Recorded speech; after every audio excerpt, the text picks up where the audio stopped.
Hey guys, welcome to the channel. My name is Jeff. I'm a full-time reseller. I resell mostly on eBay, but I am branching out and selling more locally. And today we're going to talk about how I got a negative feedback and how I had it removed within 2 hours, amicably, not having eBay get involved. So I'm going to give you some tips. I'm going to read to you the feedback. I'm going to read to you my response to that feedback and then the dialogue that ensued after.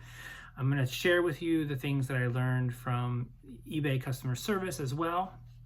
And I think it's going to surprise you what happened, because I have never had this happen to me in terms of the response from a buyer. I was literally on the phone with eBay as this exchange was going on, and because I wanted to keep this customer service rep on the phone, because it's very likely that it would have been removed, but there is always a gray area when it comes to feedback removal these days. It's getting harder and harder.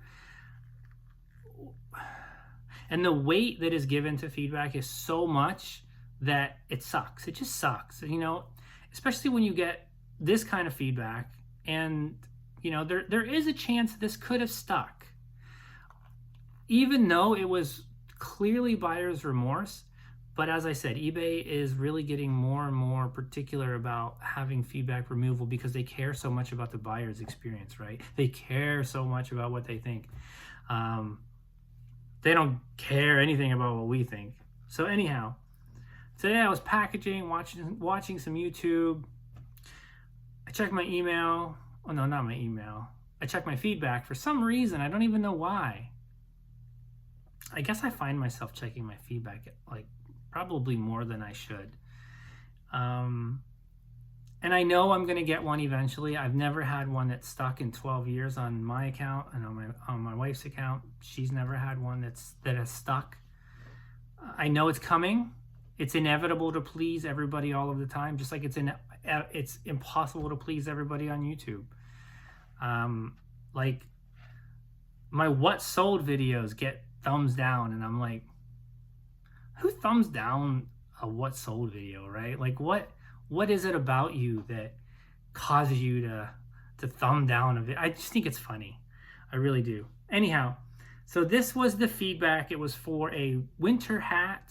Che Guevara was on it. I showed you guys it when it sold a couple weeks ago.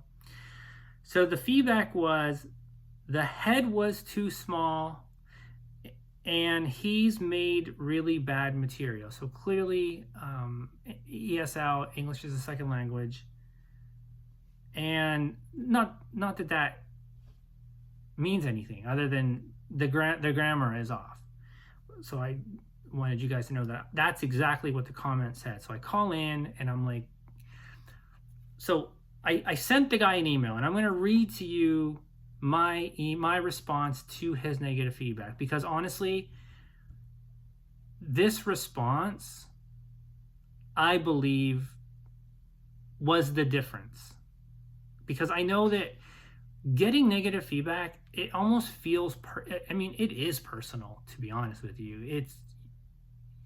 It feels like a personal attack, at least to me, it does. And I think our first reaction is be like, WTF, what's going on? How could you do this? Why would you do this? Why wouldn't you contact me? Why can't we work something out?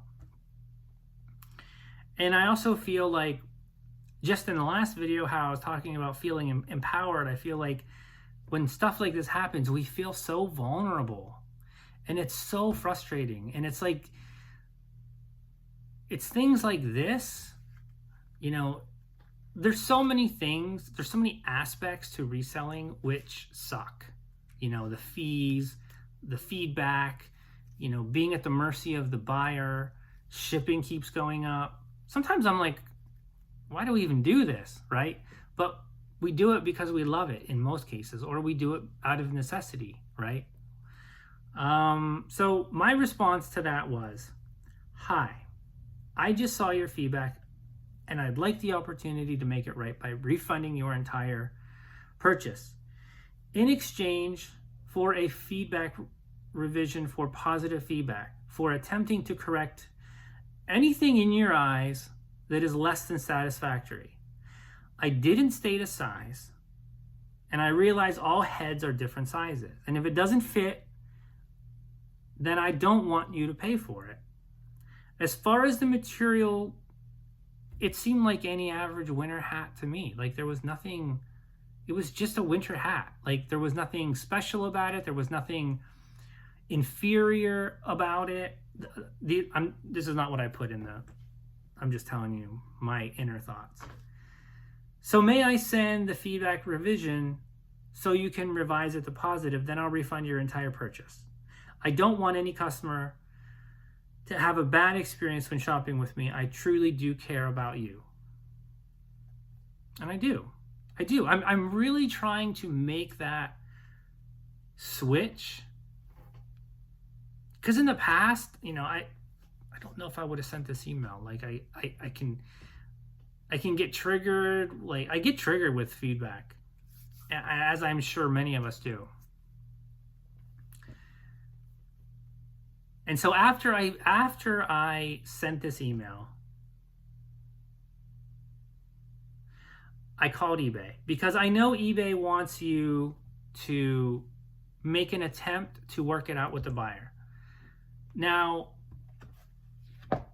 in my experience, usually the buyer does not even respond to things like this. Like normally if they've left a feedback without contacting you, they've kind of already made their mind up. So I was so surprised when I got this response. Sorry, how do I do a feedback revision? You don't have to refund my money. Keep it.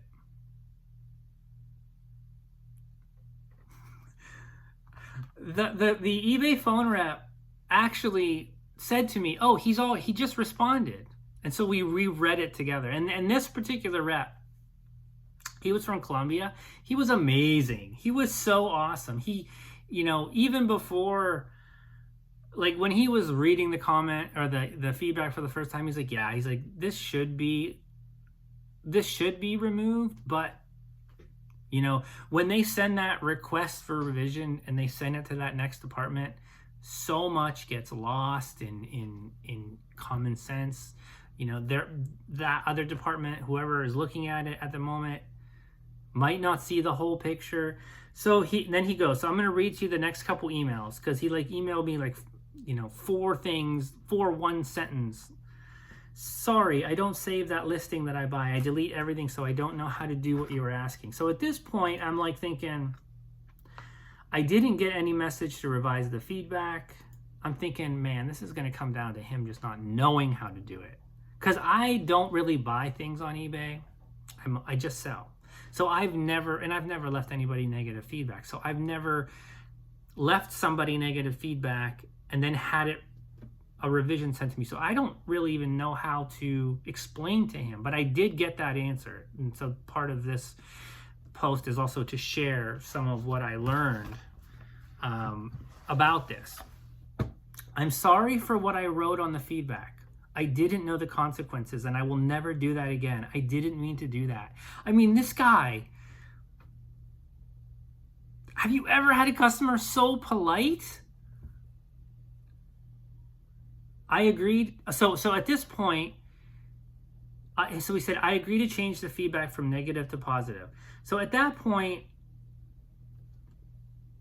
it was very clear that he didn't know how to do it. And I didn't want to go into too much detail and kind of annoy him, because it's not easy to do. It's not. So, and if you're on your phone, you can't do it at all. You can't. So basically you have to be on a computer. You have to go to, you click on your name at the top left and you go to account settings, and then you go, the first batch under personal info is a thing called feedback. You click on feedback, and there it will show you, well, it would show him, it would show up there, and then he just clicks on it, and then he would select positive if he's going to change it. But knowing that he's ESL, and knowing that he's already struggling. I'm just like, so I'm communicating to the rep, and I'm like, okay, can you just, because I had asked the customer to just basically state in a response that he agrees to change it, because at this point I'm like relying on the customer service rep to basically, when he submits this feedback for revision, to just include that the buyer agrees that we've amicably solved it. And that reminds me, I am going to go ahead and refund him a portion. I think I'm going to refund him the shipping and handling fees. I don't know. I was just, so I said to the rep, I go, you know, while you're doing that, let's submit a request to put the feedback revision, have the sellers have an option to attach that into the email. Kind of like, instead of having the buyer having to go on this magical goose hunt trying to find where the feedback revision form is, just include it right in the email. Because that way, if you're on mobile, you can do it. If you're on your computer, your desktop, you can just answer your email and do it that way. I mean, doesn't that just make so much more sense? I'm like, and the guy was like, yes.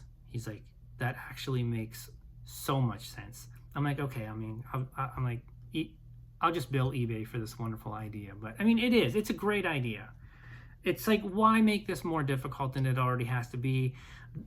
You'd never want to overcomplicate things so that the buyer is not just like, you know what, just forget it. You're like, I'm just, you know, this is too much. I don't want to do this. And then you have to rely on eBay, their ability to look at the whole story and see, because the rep that I was speaking to, even though he was so like, he got everything, he was super intelligent, he still said there's a chance that this might not be revised. So I was just like, of course there is. There always is. There's always a chance that something, you don't know how many times I've been promised something on eBay. I promise you I'm going to call you back. I promise this is going to get taken care of. I promise this feedback is going to get revised. There's so many empty promises. So it's like, no wonder we all have PTSD as sellers when it comes to dealing with eBay customer service and the promises that they give us, right? Just be better, eBay, right? Just make us feel like we matter. But anyhow, so hopefully if any of you guys are ever dealing with negative feedback, the big takeaway from this is breathe, formulate an email, be as polite as you can be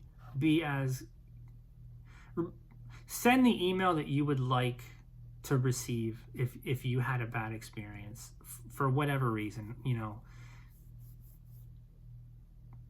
Try to, you know, we don't know these buyers, and clearly it was buyer's remorse, but I think this is a perfect example of showing how buyers can surprise us, right? They can surprise us negatively and they can surprise us positively, and we have to find that balance, you know. So as negative as he was when he got it, tried it on, I don't know, maybe he was having a bad day, my email response to him balanced that, what are those? That teeter-totter, you know, it balanced it to where, you know, he almost overcompensated back on the other side. He's like, oh, I'm so sorry, and I don't want your money. Like, you keep it. Like, it was one thing hearing him say he apologizes for the feedback, that he didn't mean to do it, but then it was absolutely blew me away that he's like, I don't want the money. Like, in this economy, like, we're always so conditioned to be like, oh, this buyer's trying to scam me, this buyer's trying to scam me. Honestly, I haven't had, like, in 12 years, I can only think of one, maybe two times that I think they were trying to pull something on me. Maybe there's more, but it doesn't happen very often. And I think a lot of sellers are jaded on that.